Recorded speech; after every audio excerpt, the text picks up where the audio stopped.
Greetings to you wherever you are and whatever time it is by you. May this reading find you whole, well, and happy. It is Friday, February 10th, 2023, so we're creeping up towards spring. Thank you for joining me. Today we are going to discuss the sacral chakra, what it is, where it is, its importance in our body, mind, and spirit. We'll take a deep but kind of introductory dive into it, and I'll conclude probably in a part 2 or 3 with a sacral chakra reading for the collective. I'll link my sources in the description box below. This information I present on the sacral is a guide. Always research, confirm your own information, and intuitive nudges. Remember that crystals can often have multiple meanings. Different systems, whether they be magical traditions or divination, can assign meanings to certain stones not traditionally connected with that crystal. For example, in the Crystal Energy Tarot by Phillip Permutt, hopefully I'm saying his name correctly, the strength card number 8 is citrine, often associated with the solar plexus. He associates it with the sacral. He associates ruby with the emperor, number 4, with the throat. So just something to be mindful of. Alrighty, now I will kind of go by traditional and non-traditional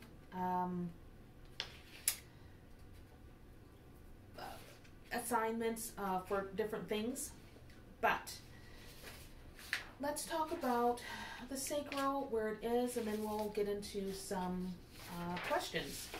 So, back to our little chart, because honey, I'm not trying to be on camera, it's still early.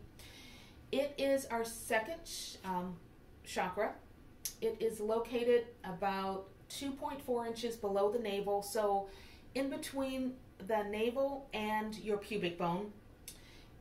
The color is orange, and it's associated with our reproductive organs, our adrenals, our bladder, our kidney, our sexual organs, reproductive, upper intestines, liver, our hormones, our spleen, that kind of thing. I will attempt the Indian pronunciation, Swadhisthana. Okay, don't quote. But SWA means one's own, and Adhisthana means abode or dwelling place. So where we reside in our bodies, our creative and sexual energy center. The aroma is like, think orange, like a slice of a juicy orange after a summer rain. The essential oils are orange, neroli, clementine, tangerine, jasmine, ylang-ylang, clary sage, and rosewood. The element is water, so we have water right there. You'd think it would be fire, but it's actually water. The symbol is the 6-petal lotus, and the shape is a pyramid. The planet is Jupiter. The astrological signs are Cancer and Scorpio. The stones are many, including carnelian, onyx, and orange spinel. The goddess is the archetype is the goddess or the empress. So I have 2 here. One from the glare on this, Miss Cleo deck, Call Me Now. And one from the Crystal Energy Tarot. So hopefully you can see that. Oh, that glare. Okay. Let's see. Bump, bump, bump, bump, bump, bump, bump.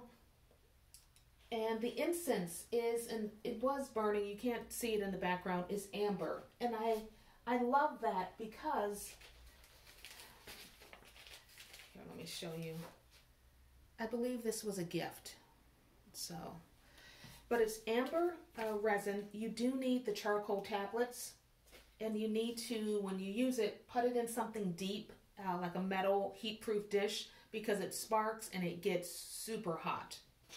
I dropped that once on carpeting. Well, let's just say I tried to hide it so I could get my deposit back. But anywho, Amber encourages creative self-expression and purification of our thoughts. Keep that in mind as we go along this journey. And the animal is actually the crocodile. So, bam, bam.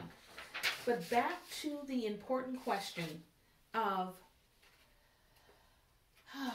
it being an energy center, meaning our one's own and where we reside.